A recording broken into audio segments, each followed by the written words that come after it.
गरीबी का फायदा ही दरिंदे उठाते हैं। गरीब बच्चियों को थोड़ा सा कुछ खिला पिला के, अच्छा वो सोचती हैं कि अंकल हैं, टॉफी दे दिए, बात कर लिए, बेटा इधर आओ, है ना, सहला रहे हैं, बात कर रहे हैं, चलो चॉकलेट दो और बिस्किट दो, है ना, बच्ची खुशी खुशी लेकर के अपने घर चली जाती है। फिर वो उसी उम्मीद में दूसरे दिन फिर आएगी कि मुझे अंकल आज भी कुछ दे देंगे खाने के लिए, अंकल बहुत अच्छे हैं।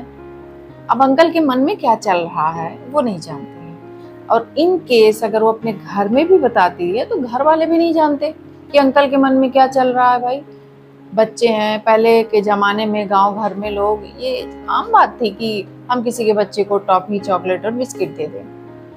अब वो अंकल तो ताक लगा करके बैठ गए हैं कि ये गरीब घर की लड़की है, भाई कितना चीखेगी चिल्लाएगी, क्या ही कर लेंगे इसके घर वाले।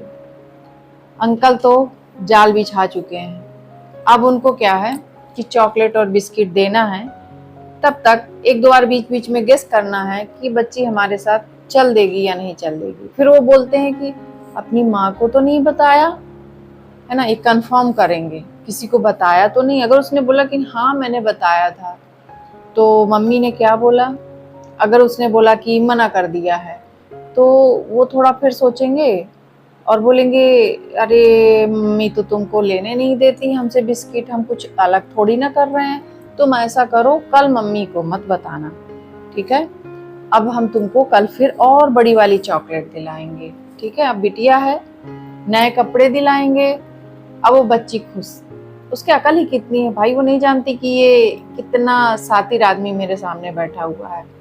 और इसके बाद जब वो बच्ची ऐसे कर करके कुछ दिन हो जाते हैं, तो अंकल ने तो बड़ा भारी प्लान बुन लिया, बच्ची को सुनसान जगह में ले गए और उसके साथ गलत किया। यह अभी एक सोशल मीडिया में कई जगह है कि एक लड़की है जिसके साथ, छोटी 13 साल की, जिसे ले गए और बेच दिए, और उसके साथ फिर कई लोगों ने गलत काम किया। अब कितनी रूह कपा देने वाली ये सारी बातें हैं, है ना। खुद के बच्चे हैं इनके, खुद की बेटियां हैं, खुद की बहनें हैं, माँ तो सबके होती है, बहनें हैं, खुद के बच्चे होंगे, इनसे शायद बड़े हों, लेकिन दूसरे का बच्चा आपको शिकार लगता है, एक गरीब आदमी का बच्चा आपको शिकार लगता है, और उसके साथ इतनी बेरहमी से लोग पेश आने लगते हैं कि पूछिए नहीं। कभी भी आप अपने बच्चों को हमेशा सिखाइए कि किसी और का दिया हुआ कुछ भी लेने की जरूरत नहीं है। ये थोड़ी सी चीज़ों की लालच, मतलब बच्चा नहीं भी लेके आया, आपके सामने नहीं लेकर के आया कोई चीज़, फिर भी आप उसे सिखाइए कि बेटा इन केस हमारी जानकारी नहीं है, हमको नहीं पता है, लेकिन अगर तुमको कोई कुछ देता है तो तुम उससे कभी कुछ मत लेना, और अगर फिर भी ले लिया है तो मुझे आकर के बताओ। आप जाइए, देखिए कि किसने ये काम किया, किसने आपके बगैर परमिशन के आपके बच्चे को कुछ दिया।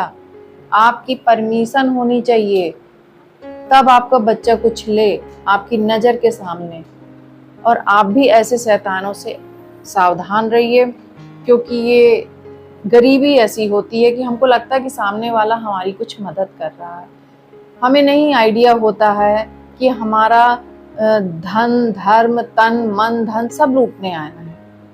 तो सावधान रहिए, अपने घर को सुरक्षित रखिए और हमारे बच्चे सुरक्षित रहें।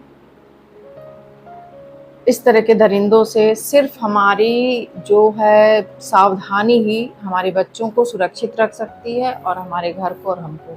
इसलिए सावधानी रखिए, ऐसे दरिंदों को अपने पास फटकने भी मत दीजिए। लालच अपने साथ हमेशा हमेशा आपके लिए कभी भी लालच फ़ायदा नहीं देता है। लालच हमेशा, जब भी हमको मुफ्त में कुछ मिलता है ना, तो हमारा बहुत कुछ छीन लेता है। इसलिए मुफ्त का लेने से पहले 1000 बार सोचें। मेरा पूरा वीडियो देखने के लिए, मेरे साथ जुड़े रहने के लिए हर बार की तरह आप लोगों को ढेर ढेर ढेर सारा धन्यवाद। अब मिलेंगे नेक्स्ट वीडियो में, तब तक के लिए बाय बाय।